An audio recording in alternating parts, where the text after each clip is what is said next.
Emancipation, Union advantages, and effects of the Civil War. Let's start with the Emancipation Proclamation. The Emancipation Proclamation was actually preceded by the Confiscation Acts, first signed in May of 1861. There were subsequent ones as well.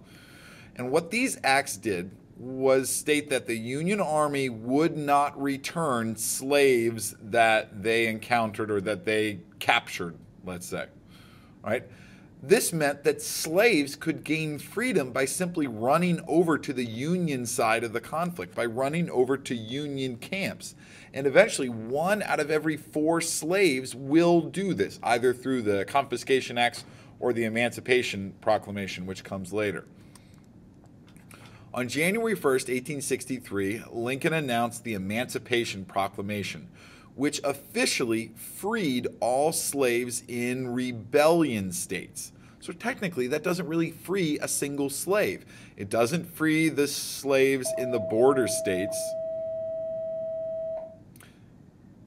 Technically, that doesn't free any slaves. It doesn't free the slaves in the border states. And the states in rebellion aren't going to listen to Abraham Lincoln anyway. But what that meant was that as the Union Army continued to progress, they were liberating more and more slaves, as they had done with the Confiscation Acts. Politically, its effect is much more important. The Emancipation Proclamation means that the government is now committed to abolition of slavery. Whereas the Republican Party was previously just committed to stopping the spread of slavery, now the entire U.S. government is committed to the abolition of the institution of slavery. It also means that the military is now fighting against slavery, not secession. The military is now fighting against slavery. Emancipation leads to African Americans in the war effort.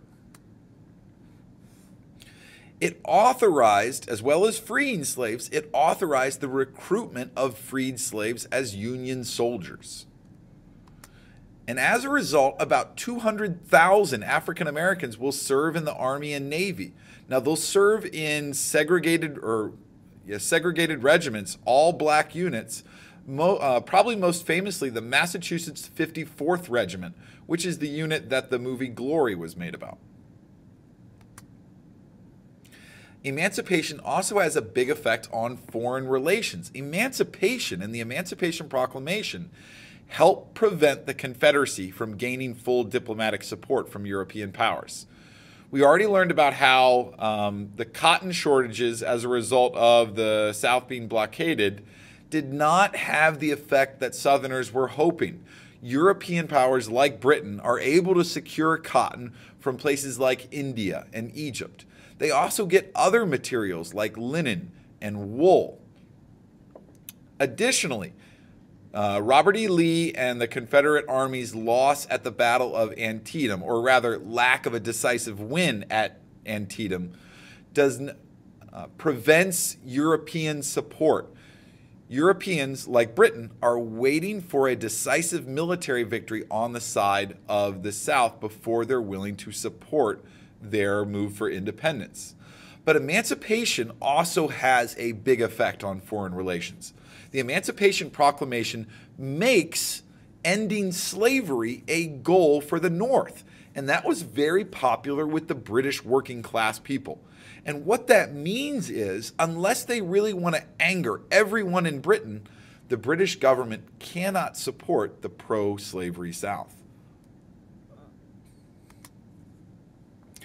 Emancipation also leads to reaction in the North. When the draft actually begins in 1863, it had been authorized previously, but a draft in the North actually begins in 1863.